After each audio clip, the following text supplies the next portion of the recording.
Will a disapproved Google ad cause Google to suspend your entire ad account? This is a question a lot of advertisers who have disapproved ads are asking for obvious reasons, and I'm going to walk you through the answer. And for context, my name is John. I am with StubGroup. We are a Google Premier partner and the #1 resource in the world for fixing Google suspensions and helping advertisers comply with Google policies. So disapproved ads, they're different than a suspended account in that it's just one ad or maybe a group of ads that Google is saying you can't run for some reason. And it could be a very benign reason like, oh, you used an exclamation mark in a headline when you're not allowed to. And it could be something much bigger like Google saying, hey, we think your website's compromised or you have, you're advertising unauthorized pharmacy products or something like that. So what can happen is when Google disapproves your ad, they will send you an email and they'll also have a notification in your ad account saying that your ad was disapproved and saying what policy it was disapproved for. So this doesn't automatically mean that Google is going to suspend your ad account. There are plenty of situations where Google will disapprove ads, but other ads in the ad account run fine and you don't have a suspension. That said, you should certainly always have some concern if Google is disapproving ads, especially if it's not more, some of those benign issues like punctuation or the landing page isn't working properly.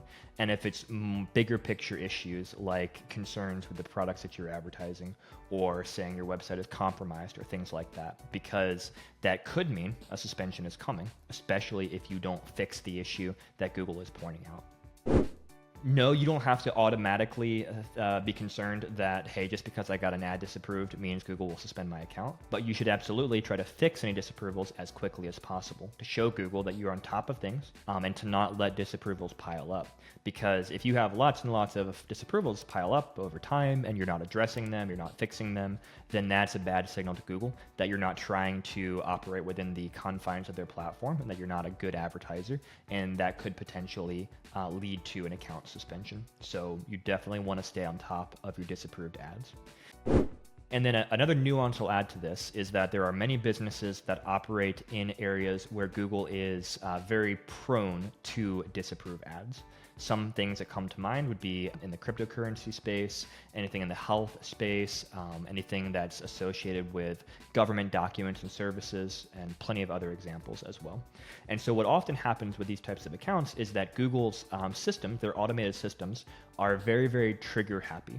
And they see keywords in your ads or on your website or keywords that you're targeting that will often result in the system just immediately disapproving an ad, or not even immediately. Maybe it ran for a while and they disapproved it. And this can be really frustrating because it's very common for the same exact ad to be approved in one campaign and disapproved in another campaign. And this is because of the inconsistency with which Google's system will flag things. And so for our clients who operate in these types of spaces, what we have to do is, frankly, just a part of our ongoing management is appealing ads, working with Google's policy team to not get around these things, but to show that, hey, these ads should not be disapproved, working through their appeal process. And it's an ongoing thing. And it takes time and effort and frustration, but it's just a part of kind of the table stakes of running campaigns in some of those types of verticals because of how Google enforces their policies.